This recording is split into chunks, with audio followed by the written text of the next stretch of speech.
점유권 234페이지. 일단 점유라는 말은 물건을 사실상 지배하는 걸 점유라고 합니다. 그걸 권리로 인정하고 있는 거예요. 지배라는 건 사용, 수익, 처분하는 걸 말하죠. 사용, 수익, 처분. 자, 이제 사실상이란 말은 이런 뜻이에요. 예를 들어서 여러분들이 지금 민법책을 사용하고 계시죠? 또 책걸상을 사용하고 계세요. 그런데 민법책에 대한 사용하고 책걸상에 대한 사용이 조금 달라요. 민법은 여러분들이 소유권을 갖고 계세요. 그렇죠? 정당하죠? 근데 책걸상에 대해서는 어때요? 소유권 없죠? 그래도 사용하고 계시지. 아, 사실상이란 말은 소유권 등을 가지고 정당하게 사용하는가 또는 소유권 등이 없는가를 따지지 않는 거예요. 그냥 사용만 하고 있으면 인정되는 게 사실상 지배예요. 법적으로 그 물건을 사용하는 게 정당하냐, 부당하냐, 소유권이 있냐, 없냐 이런 걸 따지지 않고 현재 누군가가 물건을 사용만 하고 있으면 인정되는 게 뭐다? 사실상 지배, 점유, 점유권이에요. 그러면 생각을 좀 넓혀요. 도둑놈 생각해 봅니다. 갑이라는 놈이 노트북을 훔쳐서 사용하고 있어요. 갑이 사실상 사용하고 있죠? 그죠? 그것도 뭐가 되는 거예요? 그것도 점유권이 되는 거예요. 그래서 여러분들이 지금 책걸상에 대해서 갖고 있는 권리하고 도둑놈이 도둑질한 물건에서 갖고 있는 권리가 똑같은 거예요. 그러니까 여러분의 지위하고 도둑놈의 지위하고 좀 똑같은 거예요. 법적으로는. 네? 책걸상에 대해서. 라고 생각하셔야 돼. 네. 그게 점유권이에요. 이렇게 점유권이란 어떤 물건을 정당하게 또는 부당하게를 따지지 않고 누군가가 그 물건을 사실상 현재 사용 등을 하고 있다면 그걸 권리로 인정하는 제도를 점유권이란다 이렇게 생각하십니다. 두 번째, 그러면 사실상 지배를 하면 무조건 권리로 인정해 주는 거죠. 근데 예외가 있더라고요. 관념적 점유라고 또는 점유에 관념하라고 사실상 지배를 해. 근데 점유권 인정이 안 돼. 반대로 사실상 지배를 안 해. 그런데도 점유권 인정돼. 이런 경우가 있더란 말이지. 이런 경우가. 원칙은 사실상 지배를 하면 점유권 인정돼야 되는데 예외가 이렇게 두 가지 경우가 있게 됩니다. 이런 걸 관념적 점유 또는 점유에 관념하라고 하는데 왜 이걸 인정해 줘야 될까? 하나 생각해보면 상속인의 점유. 갑이 도서관에서 노트북을 가지고 인강을 보고 있다가 죽었어. 이런 경우는 없어요. 없지만 그럼 상속이 되죠. 갑의 상속인이 갑의 권리와 의무를 갑이 사망한 때 상속받게 됩니다. 그 상속받은 권리 중에는 노트북에 대한 점유권도 상속을 받는 거예요. 노트북에 대한 무슨 권도? 점유권도. 갑이 노트북을 점유하고 있었으니까. 그렇죠? 물론 노트북을 소유하고 있었다면 갑이 소유권도 상속받는 거고 갑이 노트북을 점유하고 있었으니까 점유권도 상속을 받는데 이 노트북이 사실상 갑이 사망하는 순간 공간 이동을 해가지고 을의 집에 들어가진 않죠. 며칠 있다가 한단 말이에요. 갑이 사망은 1월 10일 날 했어. 근데 이 노트북이 1월 15일 날 을의 수중이 들어갔어. 그럼 10일부터 15일 사이 노트북에 대한 점유권은 이미 누구한테 넘어가 있지만 을에게 넘어가 있지만 을은 아직 노트북을 손에 쥐고 있지는 못합니다. 즉 상속인은 물건을 사실상 지배하지 않아도 이미 뭘 갖고 있어요? 점유권. 그러니까 관념적 점유라는 게 생길 수밖에 없는 거예요. 그렇죠? 자, 그래서 우리 민법은 이 상속인의 점유를 기본으로 하고 관념적 점유 두 가지를 따로 만들어 놨어요. 194조. 이 조문 암기하셔야 돼요. 간접점유라고. 각과 을 사이의 지상권, 전세권, 질권, 사용대차, 임대차, 임치 등 기타 관계로 이렇게 되어 있는데 임대차 생각합니다. 갑이 을에게 자전거를 1시간에 10,000원을 받고 빌려줬다. 그래서 현재 을이 자전거를 사용하고 있다.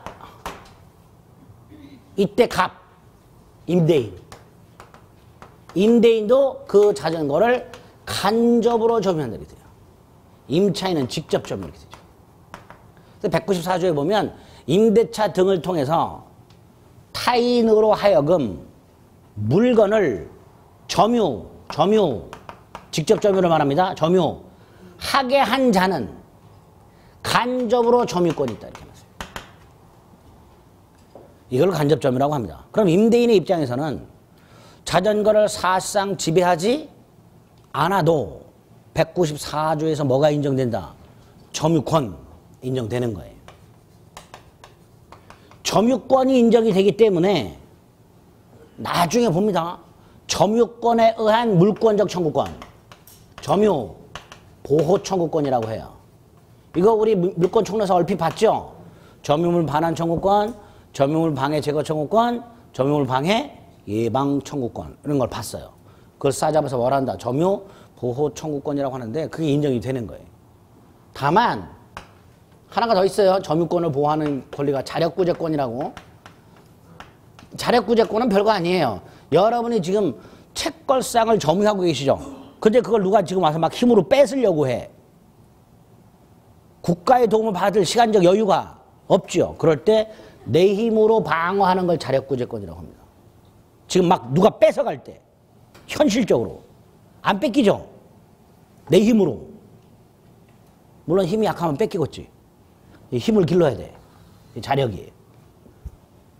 그런데 지금 요 놈의 경우에는 현실적으로 뺏길 일은 없죠. 뺏기면 누가 뺏기는 거예요? 얘가 뺏기는 거예요. 따라서 자력구제권은 인정되질 않아. 이게 간접점유자의 지위예요. 그리고 간접점유와 직접점유자 사이에는 계약관계가 존재하죠. 에? 이걸 점유매개관계라고 해요. 그래서 이 직접점유자를 점유매개자라고도 불러요. 직접점유자를 뭐라고 부른다고요? 점유매개자. 이렇게 되죠. 그래서 간접점유가 우리 시험에서 이렇게 출제가 된 적이 있어요. 간접점유의 개념이 점유, 매개자의 점유에 의한 점유 이렇게 나온 적도 있어요. 간접점유의 뜻이 점유, 매개자의 점유에 의한 점유 이렇게 나온 적도 있어요. 이해되죠? 말은 이해되는데 왜 그렇게 하나? 이해는 안 되죠? 말을 어렵게 하잖아요. 받아들이세요. 점유, 매개자의 점유에 의한 점유. 그걸 뭐라 한다? 간접점유. 그리고 잘 들여다보면 물건이 하나죠. 점유가 두 개가 인정되지. 중첩적 점유이지. 무슨 점유? 중첩적 점유. 이렇게도 출제가 된 적 있죠. 점유는 중첩적으로 있을 수 있다. 옳은 질문이죠? 요 간접점유를 염두에 두고 그렇게 출제를 한 적도 있습니다. 자, 194조 일단 조문 확인하실 거고 그 다음에 간접점유자가 어떤 지위가 있는지 머릿속에 넣으시고 점유매개관계 개념 생각하시고 평등한 계약관계 그리고 중첩적 점유의 개념을 기억하시면 됩니다. 간접점유는 세 번째가 점유보조자라는 게 나와 있어요. 이렇게 되어 있어요. 가사상, 영업상, 기타 이해와 유사한 관계로 타인의 지시를 받아 물건을 사실상 지배하는 경우 그 타인만을 점유자로 한다 이렇게 놨어요. 얘한테만 점유권이 인정되는 거예요. 그럼 얘는 뭐냐? 얘가 점유 보조자라고 부르네요. 보조자. 이때 가사상 집주인과 가사 도우미 생각하시면 돼요. 영업상 고용 생각하시면 돼. 가게 주인과 가게 점원. 가사 도우미에게 집을 맡기고 외출. 점원에게 가게를 맡기고 외출. 이런 경우를 생각하시면 돼요. 이럴 때 그 집이나 가게 안에 있는 물건은 가사 도우미나 가게 점원이 사실상 지배를 하고 있죠. 하지만 이 사람한테는 점유권을 인정하지 않고 집주인과 가게 주인에게만 점유권을 인정해 줍니다. 이런 걸 점유 보조라고 해요. 아까 봤던 평등한 계약 관계하고 좀 다르죠. 지시하는 불평등 명령 복종 관계, 이걸 점유 보조 관계 이렇게 불러요. 그리고 이 점유 보조자, 물건을 사실상 지배하지요. 그죠? 근데 점유자가 아니라 뭐예요? 점유 보조자에 따라서 점유권이 있다 없다? 없어요. 점유 보호 청구권도 없어요. 그런데 누가 가게에 들어와서 물건을 뺏어가려고 한다. 가게 점원 뺏기면 안 되죠. 가게 주인을 위하여 뺏기면 안 돼요. 자력구제권이죠.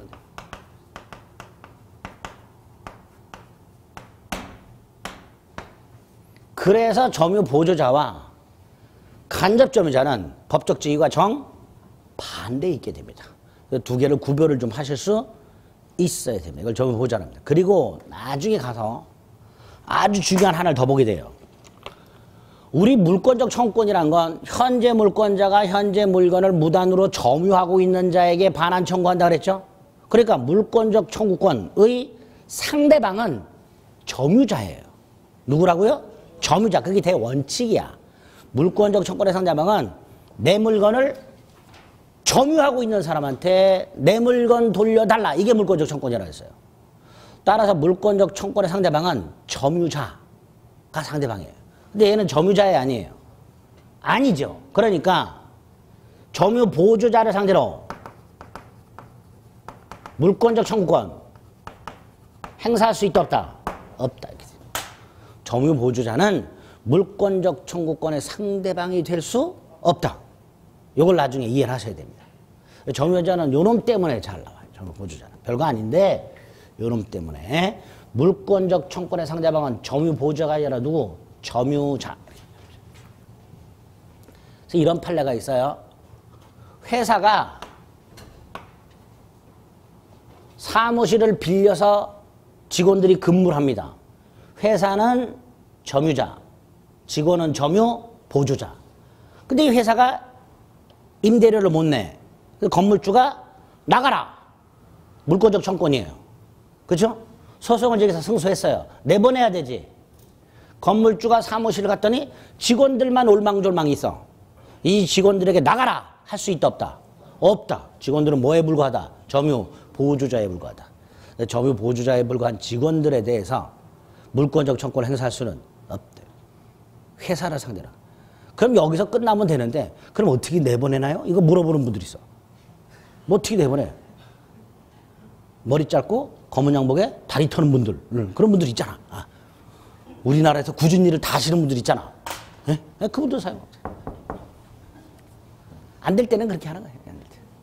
어쨌든 두 가지 194조와 195조 관념주 점유 구별해서 꼭 기억해 주세요. 그리고 요 놈이 문제입니다. 점유의 태양이라는 제도가 우리입니다. 모양 태자 모양 양자로 써요. 모습을 말하고요. 종류를 생각하시면 돼요. 아주 중요한데 왜 중요할까? 아까 우리 선의치기라는 거 봤죠? 갑이 노트북을 훔쳤어. 그래서 을한테 팔았어. 팔아가지고 점유를 넘겨줬어. 점유 이전. 이걸 인도라고 해요. 노트북을. 그래서 현재 을이 노트북을 점유하고 있어. 자, 을은 노트북을 점유하고 있으니까 뭐가 인정돼요? 점유권 인정돼. 그런데 을은 돈 주고 샀죠? 소유권 인정돼야 되지. 그런데 갑이 도둑놈이야. 노트북에 대한 소유권이 있어요 없어요? 없어서 못 넘겨줘요 을에게. 결국 을은 노트북에 대해서 점유는 넘겨받아도 소유권은 취득하지 못하는 이런 문제가 생겨요. 그런데 아까 249조에서 뭐라고 돼 있어요? 을이 노트북을 점유할 때 평온하고 공연하게 선의며 과실 없이 점유하면 뭘 취득한다고 돼 있어요? 소유권. 요런 제도를 점유태양이라고 합니다. 요런 제도를. 즉 우리 민법은 물건을 점유한다. 그럼 이 점유의 포인트를 맞춰서 무슨 권이 인정되고 점유권이 인정이 되고 and 그 물건을 어떻게 점유하느냐에 따라서 어떤 모습으로 점유하느냐에 따라서 별도의 법적 효과를 인정해주고 있습니다. 곳곳에서. 그 중에 하나가 선의취득이에요. 이따가 몇 개를 더 봐요. 취득시에서도 볼 것이고 무주물 선점에서도 볼 것이고 점유자와 회복자의 관계에서도 볼 거예요. 이렇게 등등 어떻게 점유하느냐에 따라서 별도의 법적 효과를 인정하는 제도, 그걸 뭐라 한다? 점유의 태양. 그렇죠? 그러니까 만약에 을이란 자가 도둑놈 갑으로부터 노트북을 사가지고 넘겨받을 때 폭력을 썼다. 도둑놈이라는 사실을 알았다. 악의. 그러면 소유권을 취득한다 못한다? 못한다. 이렇게 되는 거예요. 이런 제도를 점유태양이라 합니다. 이 점유태양이 그 유형이 우리 민법이 총 6개를 만들어놨어요. 유형을. 첫째가 어떤 물건을 점유할 때 소유의 의사를 가지고 점유하냐 소유의 의사가 없냐에 따라서 자주 소유의 의사에 의한 점유, 반대 타주, 소유의 의사가 없는 점유, 이렇게 나눴어요. 자주 점유, 타주 점유. 또 갑이 노트북을 훔칠 때, 훔쳐서 점유할 때 갑은 이 노트북을 훔친다는 사실, 남의 거라는 사실, 자기에게는 본권이 없다는 사실을 도둑놈은 알면서 점유하죠. 악의. 이렇게. 반면에 노트북을 갑으로부터 사는 사람은 장물아비를 제외하고는 갑이 도둑놈이라는 사실, 권리가 없다라는 사실을 모르고 점유하겠지. 선의. 이렇게 돼요. 선의, 악의 이렇게 될 거예요. 그리고 우리 선의는 민법 총칙에서 봤어요. 두 종류가 있다고. 선의 무과실과 선의 과실. 을이 각각 거래할 때 조심했더라면 갑이 도둑놈이라는 사실을 알 수 있었는데 조심하지 않은 경우 선의 과실. 갑이 도둑놈이라는 사실을 아무리 조심을 해도 전혀 모르는 경우 선의 무과실입니다. 선의가 다시 무과실점유 과실점유 되는 거예요. 을이 노트북을 넘겨받을 때 갑으로부터 힘으로 뺏었어. 폭력. 힘쓰지 않고 넘겨받았어. 평온. 을이 갑으로부터 노트북을 뒷골목 어두컴컴한 데서 사람들이 안 보는데 숨어서 넘겨받았어. 은비. 몰래 은자 몰래 비자. 지하철역 사람들이 우글우글한 데서 벌건 대낮에 다른 사람은 다 볼 때 넘겨받았어. 공연. 그리고 나중에 취득시효로 가면 5년, 10년, 20년 계속 점유 필요해요. 중간에 끊기면 불계속 이렇게 됩니다. 이렇게 총 6가지 유형이 있어요. 그 6가지 유형의 전부 또는 일부를 갖췄을 때 이런 법적 효과가 인정되는 거예요. 제 책입니다. 그래서 선의 취득 같은 경우에는 평원, 공연, 선의, 무과실 4개가 필요하고요. 무주물 선점은 요거 하나 필요해요. 부동산 점유 취득시효는 평원, 공연 20년 계속. 부동산 등기부 취득시효는 평원, 공연, 선의, 무과실 자주 10년 계속. 다 필요해. 이런 식으로 왼쪽에 있는 점유태양에 전부 또는 일부를 갖추면 소유권 취득과 같은 법적 효과를 인정해 줍니다. 그래서 왼쪽을 하자 없는 점유, 효과가 인정이 된 데서 하자가 없는 점유, 오른쪽을 하자 있는 점유 이렇게 부르기도 해요. 어쨌든 총 6개가 있다. 그 중에서 요 놈이 아주 중요한데 아주 어려워요. 요 놈은 문제풀이 할 때까지는 안 봅니다. 문제풀이 가가지고 시험에 지문에 나오는 것만 확인할 거예요. 괜히 미리 봤다가 공부를 또 접게 되고 그런 일이 생겨요. 이거 잘못하다가는. 자, 오늘 외울 게 있어요. 실질적으로 이 점유태양은요. 당사자 간에 소송이 붙었을 때 아주 중요한 의미를 갖게 됩니다. 예를 들어서 노트북을 도난당한 병이 노트북을 찾아다녔어. 도서관에서 도난을 당했어. 갑에게. 근데 이 갑이라는 놈이 을에게 팔았는데 병이 지금 노트북을 찾으러 다녀. 며칠 있다가 을이 자기 노트북을 사용하고 있는 걸 발견했어. 그럼 당연히 병은 을에게 노트북 돌려달라 하겠죠. 을은 돌려줄까요? 돈 주고 샀는데 안 돌려주겠지. 소송이 붙어요. 가병이 을을 상대로 노트북을 반환하라. 을은 뭔 개소리냐 샀다. 이렇게. 자, 소송이 붙었어요. 병이 반환 소송을 제기하면서 도난 사실을 증명했어요. 그럼 법원은 을한테 야, 도품인데 너 어디서 났냐 물어봐요. 그럼 을은 갑이라는 놈으로부터 돈을 주고 샀고요. 엔드 넘겨받을 때 이렇게 넘겨받았습니다. 즉 선이 취득했습니다. 라고 을이 주장을 하게 돼요. 그거밖에 없죠? 네. 자, 주장을 했으니 뭐 해야 돼? 증명. 그런데 증명이 어려워. 어렵죠? 예를 들어 을이요. 저는 갑이 도둑놈이라는 사실을 몰랐습니다. 선이 어떻게 증명해? 몰랐습니다 밖에 주장을 못해요. 증명을 못해요. 그래서 법원이 증명하라 그랬더니 을이 주장을 해봐야 이렇게 갑의 얼굴을 보세요. 도둑질하게 생겼나? 있다고밖에 말을 못해요. 그렇잖아요. 증명이 없어요. 증명이 어려워요. 이렇게 증명을 해야 되는데 증명이 어려워. 그럴 때 뭐가 등장한다고 그랬지 아까? 추정.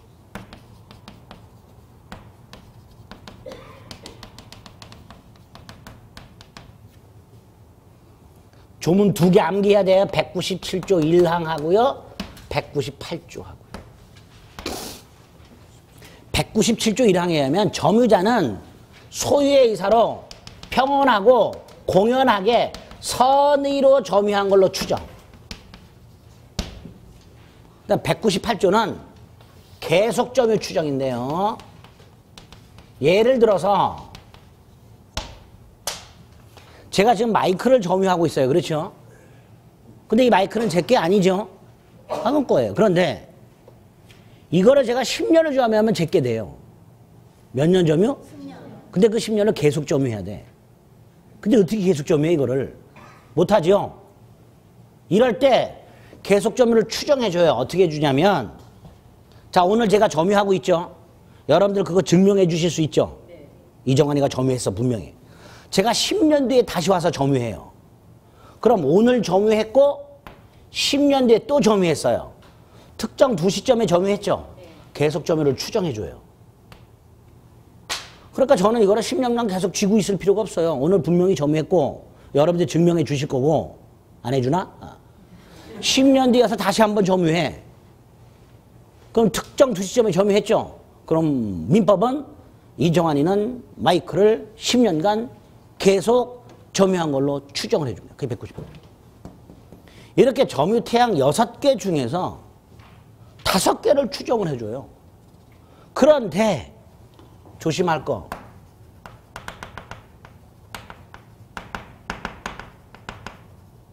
이거는 추정이 없어요. 무과실 점유는. 그럼 보세요. 아까 이거.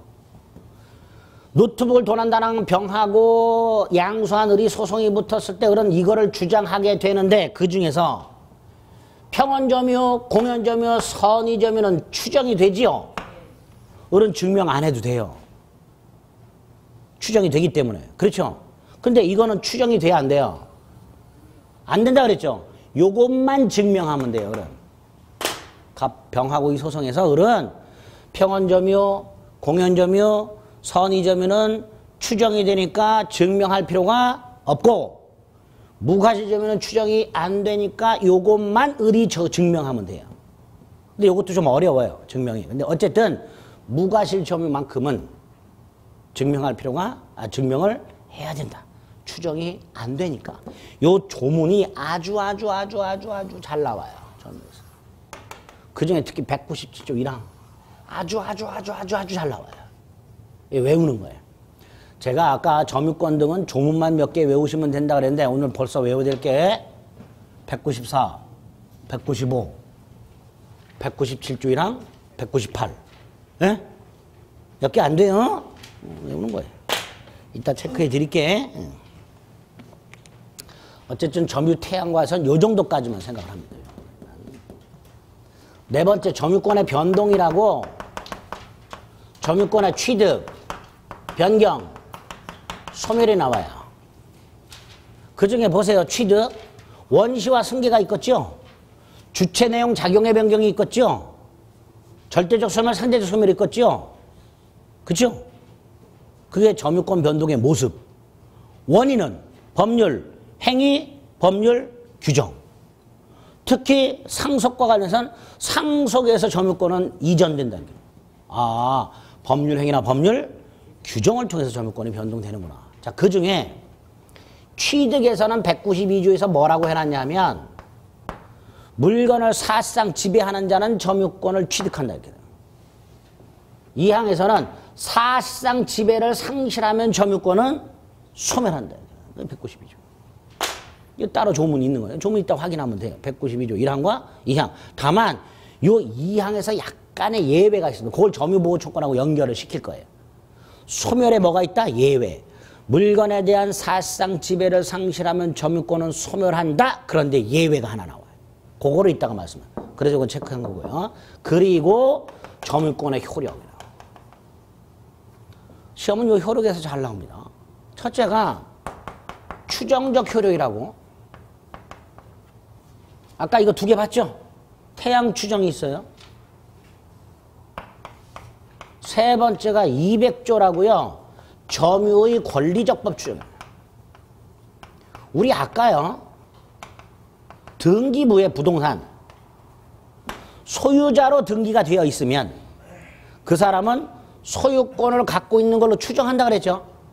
네? 그게 등기의 권리 추정이에요. 그런데 부동산 등기라는 공시방법의 추정력을 인정해 줬으니 동산도 공시방법이 뭐 점유의 추정력을 인정해 주자 해서 나온 게 200조예요. 쉽게 생각해 보세요. 도서관을 갔더니 한 100명 정도가 노트북을 점유하고 인강을 보고 있어요. 이 100명 도둑놈이 많을까요? 권리자가 많을까요?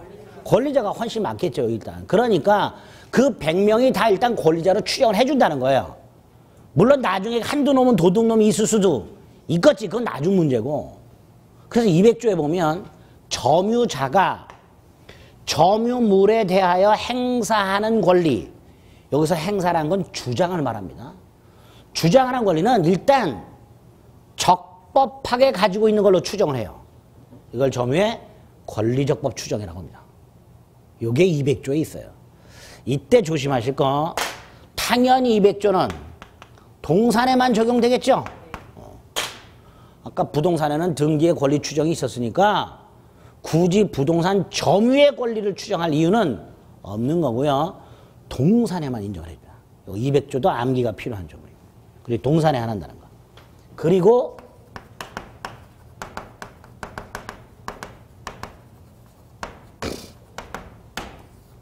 자, 여러분이 지금 책걸상에 대해서 점유권을 갖고 있는데 화장실을 갔다 왔더니 뒤에 온 사람이 내 자리를 차지하고 있더라. 그럼 당연히 비켜달라고 하겠죠. 그런데 그 비켜달라의 근거가 되는 게 뭐냐? 책걸상에 대한 소유권이 아니라 점유권이 근거가 되는 거예요. 점유권. 그래서 우리 민법은 소유권이 침해됐을 때도 마찬가지지만 점유권이라는 게 침해되는 경우에도 물권적 청구권을 인정해주고 있습니다. 반환 청구권, 방해 제거 청구권, 방해 예방 청구권. 요 세 가지를 싸잡아서 점유보호 청구권 이렇게 불러요. 세 가지가 있는 거예요. 가져갔다 반환 청구, 방해하고 있다 방해 제거 청구, 그럴 것 같다 방해 예방 청구 세 가지. 자, 그 중에 요 점유물 반환 청구 또는 점유 회수 청구라고 부르는데요. 요것만 오늘 생각을 해봅니다. 자, 204조에 보면 이렇게 써요. 점유가 침탈되었을 때 점유물 반환을 청구할 수 있도록 되어 있습니다. 점유가 어떻게 되었을 때? 침탈. 자, 그럼 여러분이 미용실에서 파마를 하면서 잡지를 보고 있는 상황을 생각을 해보세요.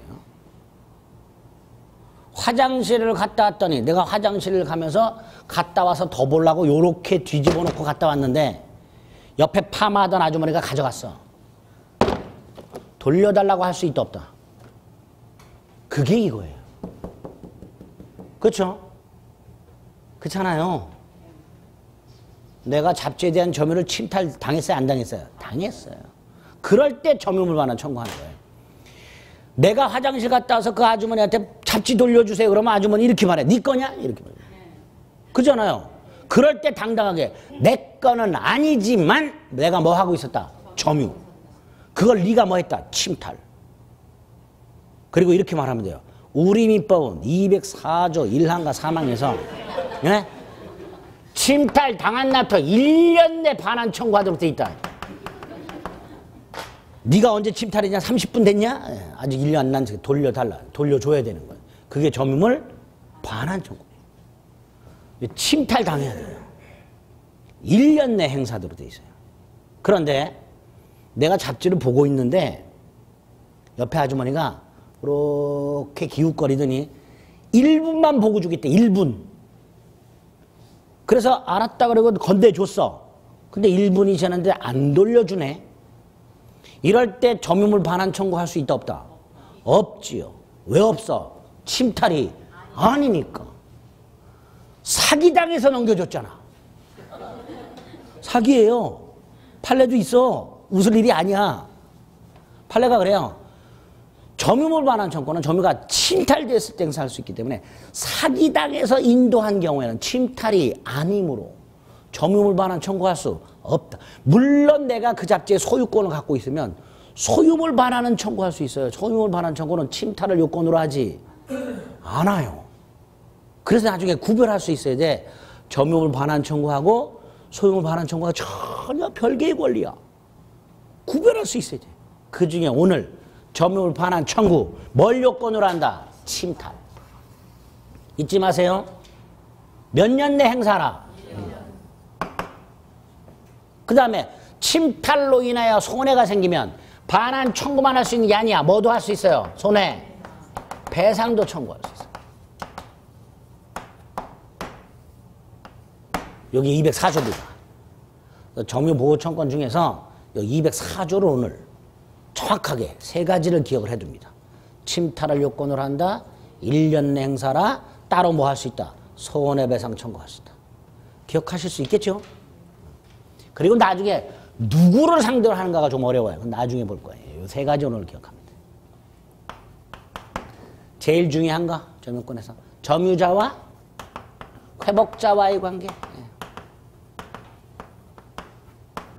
자, 이 점유자와 회복자의 관계가 뭘까? 일단 이 둘 사이에는요, 계약이 존재하지 않아요. 뭐가 존재하지 않는다고요? 계약이 존재하지 않습니다. 그 다음에 이 점유자는요, 본권이 없어요. 자, 어떤 경우인지 생각해 봅니다. 갑소유 땅과 을소유 땅이 받침대 인접해 있어. 그런데 을이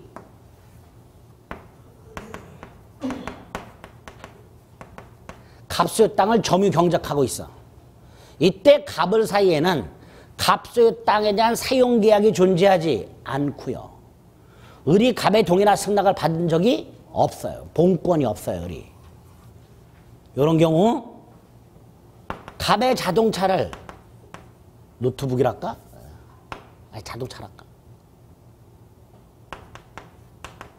노트북이라 하자.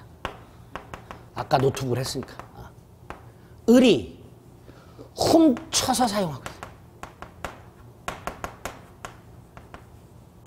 역시 갑을 사이에는 아무런 계약이 존재하지 않고 따라서 그런 노트북에 대한 본권이 없고 이렇게 본권 없이 타인 물건을 점유 사용하는 자, 점유자와 그 물건을 돌려받아야 될 회복자 사이에 아무런 계약 관계가 존재하지 않는 경우. 첫째, 일단 땅이라든가 노트북이라는 점유물은 반환해야 되죠. 당연히 돌려줘야 되죠. 이건 당연한 거예요. 점유물은 반환하는데 그 다음에 을이 갑에게 땅이나 노트북 사용대가, 우리가 흔히 말하는 사용료, 사용이익, 이거를 반환해야 되냐면 사용료를 지급해야 되느냐 문제가 생겨요. 그렇죠? 땅을 빌려 썼다면, 노트북을 빌려 썼다면 차임이란 걸 주게 돼 있죠. 근데 그냥 썼지요. 그러니까 갑에게 차임 등을 줘야 되는가 이 문제가 생겨요. 요거를 과실이라고 불러요. 뭐라고 부른다고요? 과실. 자, 요거를 201조에서 규정을 해놨는데 201조에서는 을은 갑에게 사용대가를 지급하라, 지급하지 않아도 된다 이렇게 규정을 한 게 아니라 을이 이 과실을 수취할 수 있냐 없냐를 규정해 놨어요. 점유자의 과실 수취권이라고. 그럼 연결을 잘 시켜야 돼. 을이 만약에 이 과실을 수취할 수 있다면 을은 이 과실을 갑에게 반환할 필요가 없는 거예요. 즉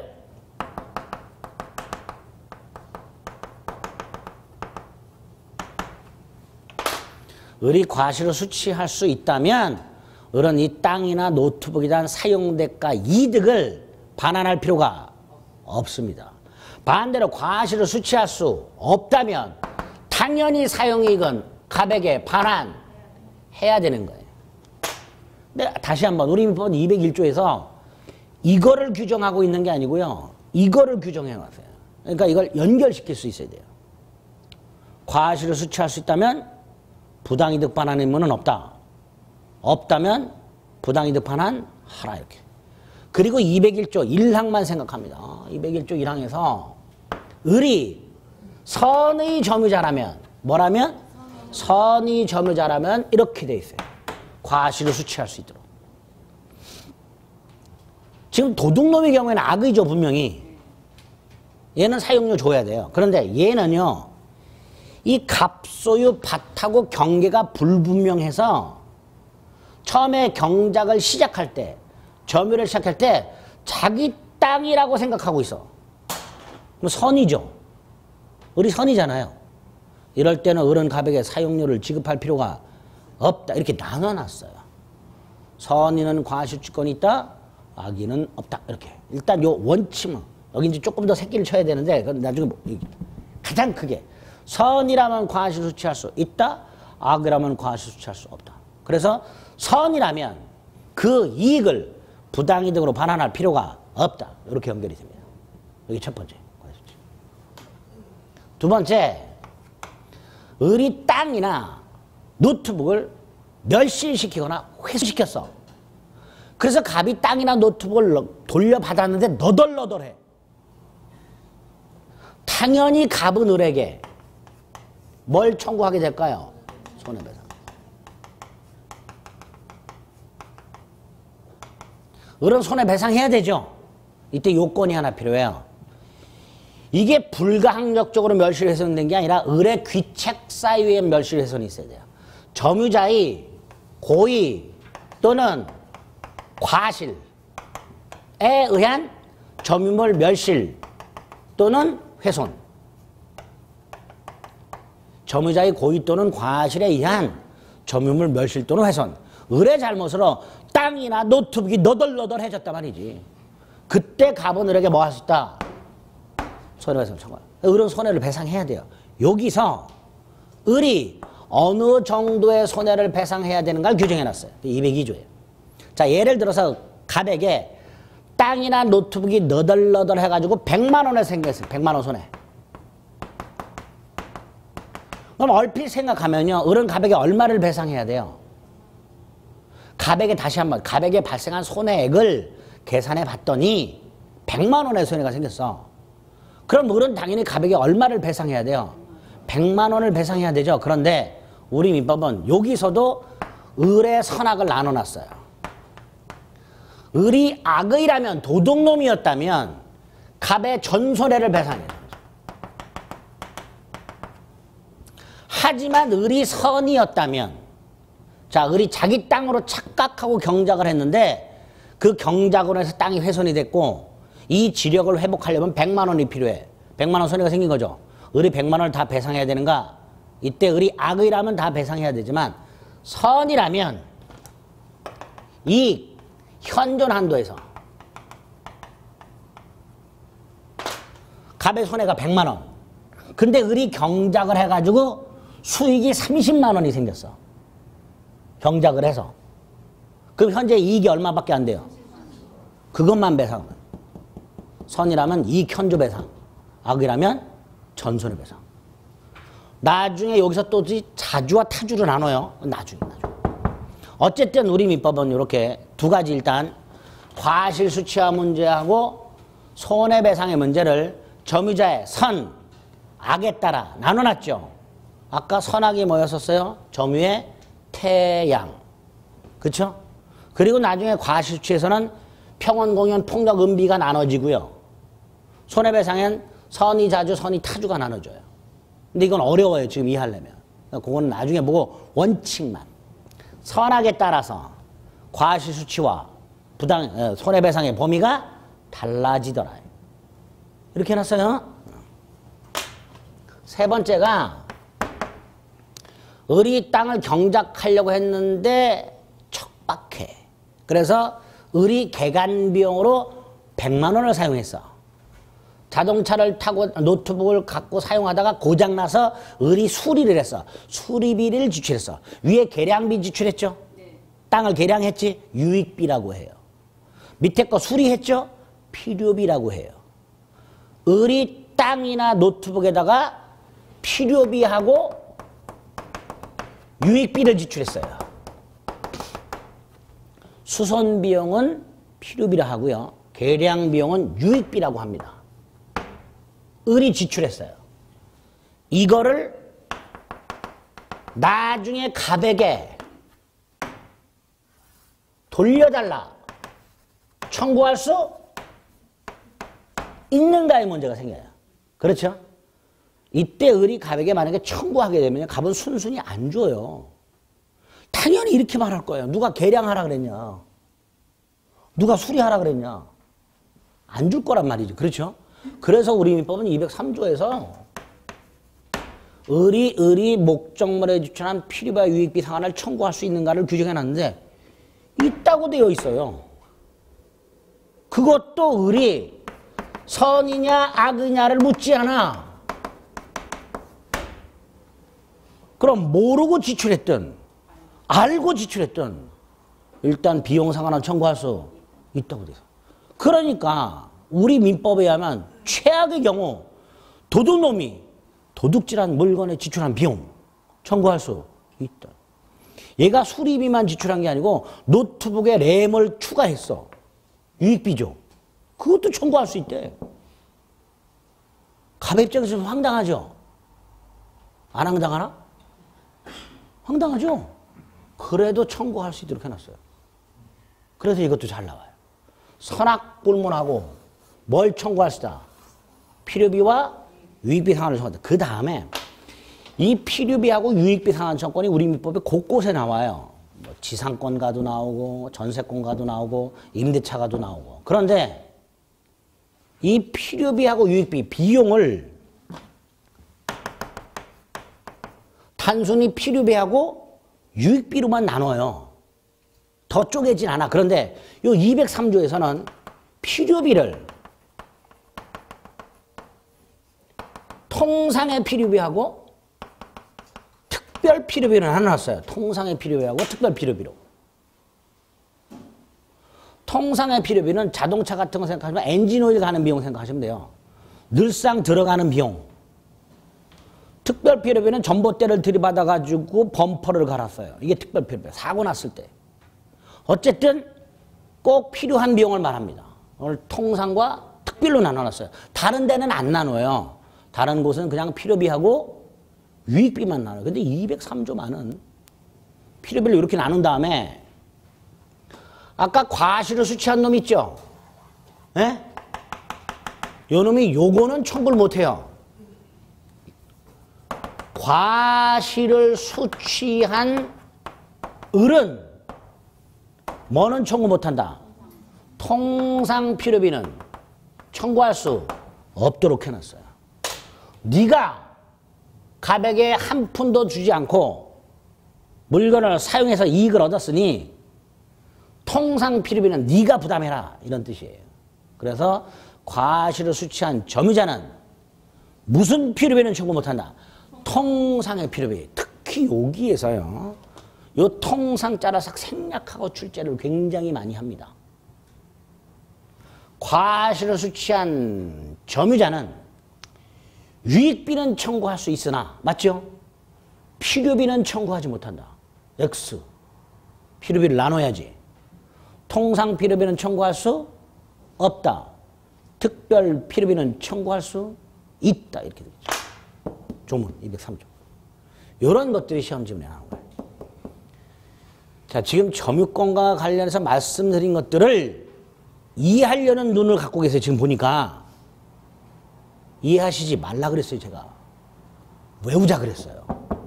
자, 오늘 숫자 써 있는 거 194, 195, 197 1항 198, 192 1, 2항, 200조, 204, 205, 206 중에 204, 201, 202, 203. 자, 이렇게 체크해서 몇 개 안 돼요? 한 10개 정도 돼요? 외우는 거예요. 외우는 거예요. 체크해 봅니다. 234페이지. 못 외우신다고? 외우셔야 돼. 외우셔야 돼요. 아, 나는 찍을래. 안 외우셔도 돼요. 찍을래? 예. 한 문제 나오니까. 저번 거 한 문제 나와요. 너무 신경 쓰지 마세요. 근데 아까도 말씀드렸지, 코로나 걸린 이상한 애들이 들어가면 2문제도 내요. 한 문제 정도 나올 것 같아요. 신경 안 쓰네. 234페이지에 보면 점유제도의 사회적 의의와 점유의 법률 효과가 있어요. 자만 올 때 읽어보시면 돼요.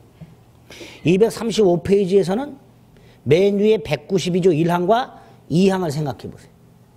1항은 뭐라고 했어요? 사실상 지배하면 뭐가 있다? 점유권. 그러나 2항이 뭐라고 했어요? 사실상 지배를 상실하면 뭐가 소멸한다? 점유권 소멸한다. 그런데 아까 사실상 지배를 침탈로 상실했을 때는 1년 내 반환 청구할 수 있다고 그랬죠.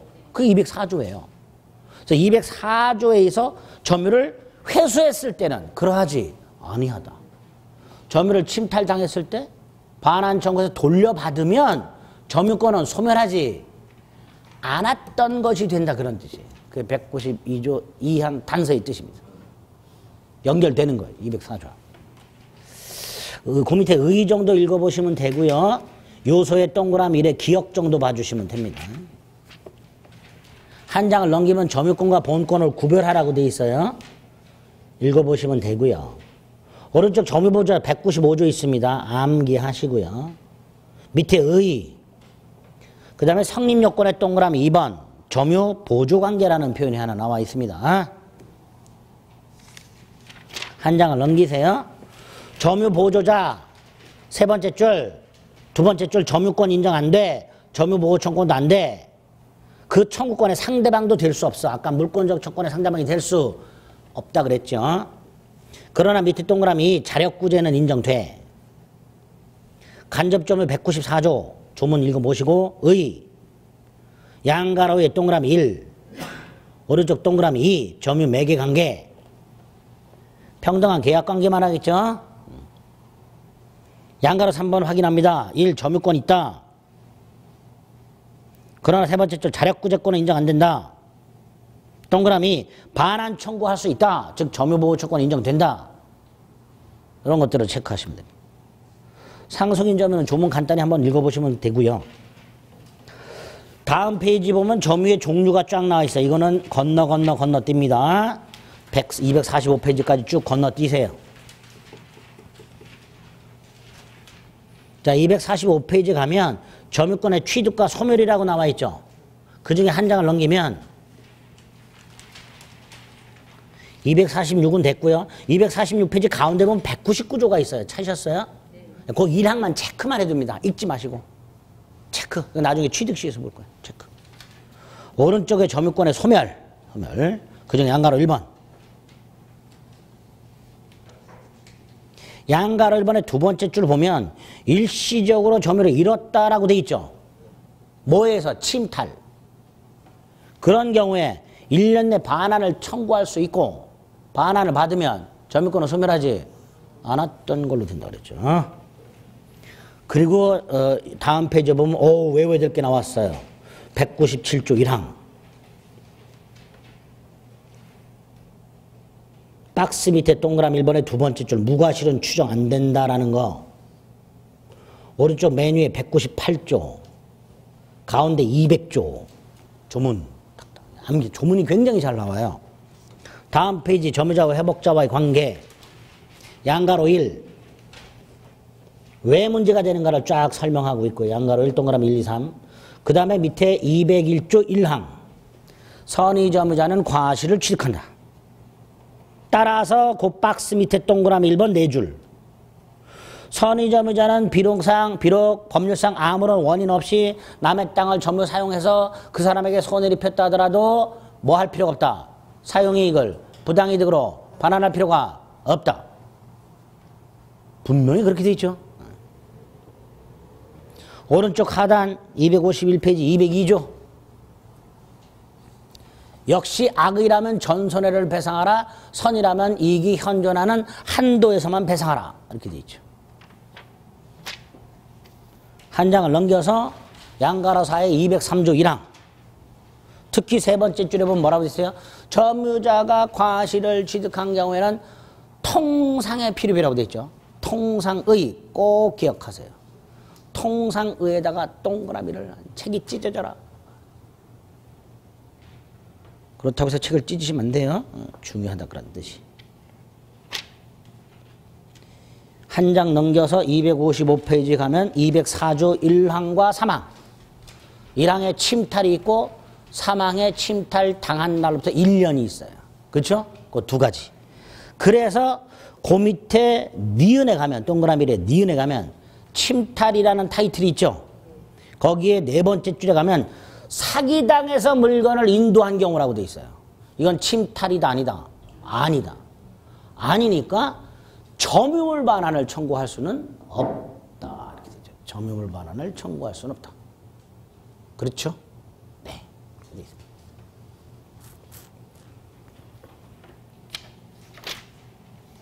나머지는 나중에. 근데 점유권은 오늘 딱 요렇게만 정리를 해둡니다. 됐지요? 네. 소유권 좀 쉬었다 보겠습니다.